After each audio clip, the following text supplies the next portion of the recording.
Hi, my name is William. I'm 67 years old, and on the night of my birthday, I thought I was surrounded by family and love. The candles flickered.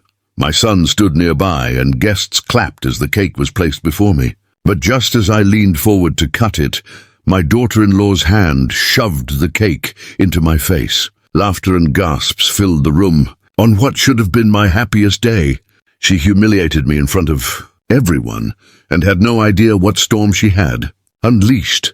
Before I tell you how my own daughter-in-law turned my birthday into the most humiliating night of my life and how her cruelty backfired, I want to ask you, what would you do if someone you trusted like family insulted you publicly? Let me know in the comments, and also tell me which city and country you're watching from, so I can thank you personally. And don't forget to like, subscribe, and hit the bell for more true stories like this.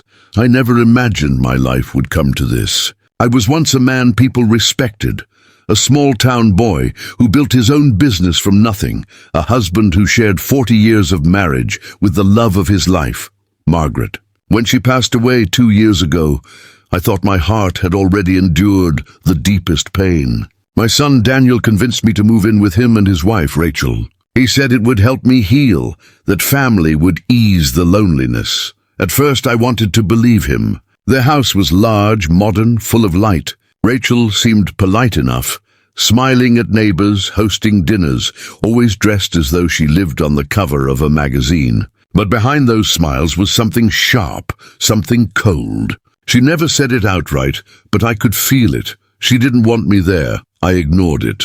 For Daniel's sake, I told myself it didn't matter. I cooked meals, fixed small things around the house, and tried to stay out of their way. Every night, I sat alone in the room they gave me, remembering Margaret's gentle voice and her words. Never let anyone take your dignity. William, when Rachel offered to organize my 67th birthday party, I took it as a sign of peace. Perhaps, I thought, she had finally accepted me. She decorated the hall, invited relatives and neighbors, and made it look like a celebration fit for a king. For the first time in years, I allowed myself to feel hope, that maybe, just maybe, my family was whole again, but I was wrong. The guests clapped as the cake was carried in, candles glowing, music playing softly in the background. For a moment, my heart felt light. My son stood beside me, smiling faintly, though his eyes looked distracted. Rachel placed the cake before me, her lips curved into a perfect hostess smile. Make a wish. William, she said sweetly, though there was something mocking in her tone. I leaned forward, closing my eyes for a brief second. My wish was simple, to feel like I still belonged, to feel loved even for just one night. But before I could blow out the candles, Rachel's hand shoved the cake into my face. The cold cream smeared across my cheeks, the candles toppled, and laughter, sharp, cruel, echoed through the hall. Some guests gasped, others chuckled nervously, not sure whether it was a joke or an attack. My son froze, his mouth opening and closing, but he said nothing. Rachel smirked, holding her wineglass high. All men shouldn't pretend they're kings of the party, she announced. Heat burned in my face, not just from the cake, but from the humiliation.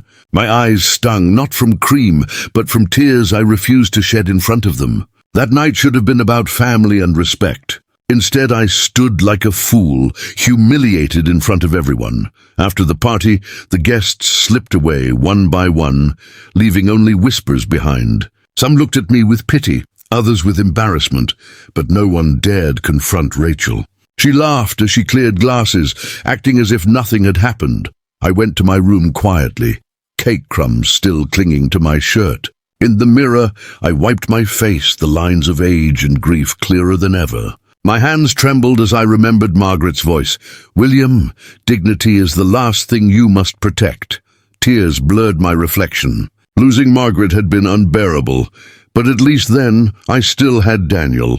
Tonight I realized even that bond was slipping away. My son had watched me be humiliated and had done nothing. The silence between us screamed louder than Rachel's laughter. Alone in my room, I clenched my fists. Humiliation is a wound that cuts deeper than a blade. And as much as it hurt, I sensed this was not just cruelty for amusement. Rachel had planned this. There was more behind her actions.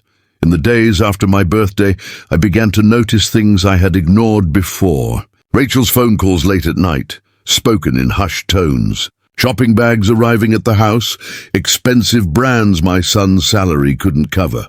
Receipts tucked into drawers for jewelry and clothes she had never worn in front of us.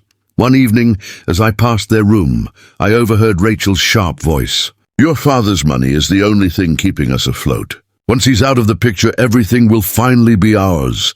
My heart pounded, the words striking me like a hammer. Daniel's muffled voice followed.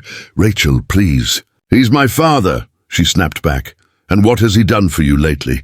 He's a burden. You said yourself the business is gone. We need control now before it's too late."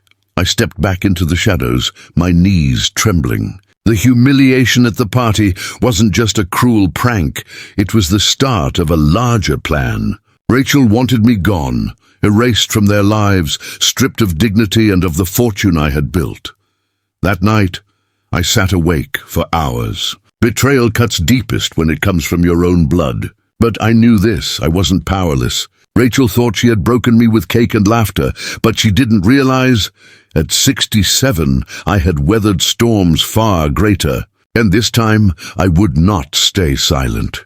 The more I thought about Rachel's words, the clearer it became. I needed to act before she destroyed everything I had built.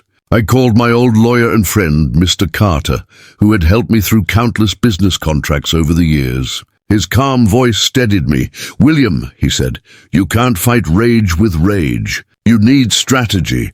Over coffee in his office, I laid out everything. The humiliation at my birthday, the overheard conversation, Rachel's shopping sprees.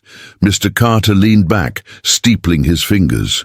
"She wants your estate. If you leave it exposed, she'll get it through Daniel. But if you put it in a trust, specifically in Sophie's name, your granddaughter, it'll be untouchable." The thought of Sophie's innocent face filled me with strength. She was only 10, yet already carried the warmth of her grandmother. She deserved a future safe from greed. That night, I signed the documents. Every asset, every savings account, every property moved into an irrevocable trust. Rachel would find nothing left to manipulate. For the first time since Margaret's death, I felt a spark of control return. Rachel thought she had humiliated me, weakened me. She didn't realize she had awakened the fighter I had once been. Weeks later, another family dinner was arranged. Rachel, dressed in glittering jewelry, played the perfect hostess, smiling at neighbors and relatives. Daniel avoided my eyes, his guilt hanging heavy between us. I sat quietly through the meal, watching Rachel laugh, watching her play the role of a queen. When the plates were cleared and the guests relaxed with their drinks, I stood. "Before we finish tonight," I began, my voice calm but strong. "There's something I need to share." Rachel's smile faltered. "William, can't this wait?" "No," I said firmly. "It cannot." I laid a folder of documents on the table. Murmurs rippled as guests leaned closer. "These," I continued, "are records of debts, secret purchases, and attempts to move my assets without my knowledge." I paused, letting the weight of the words settle, all traced back to Rachel. Gasps filled the room. Daniel's face went pale, his hand gripping the table as he turned to his wife. "Rachel, is this true?" Rachel laughed nervously, waving her hand. "Oh, please. He's twisting everything. He's old, he's confused. Am I?"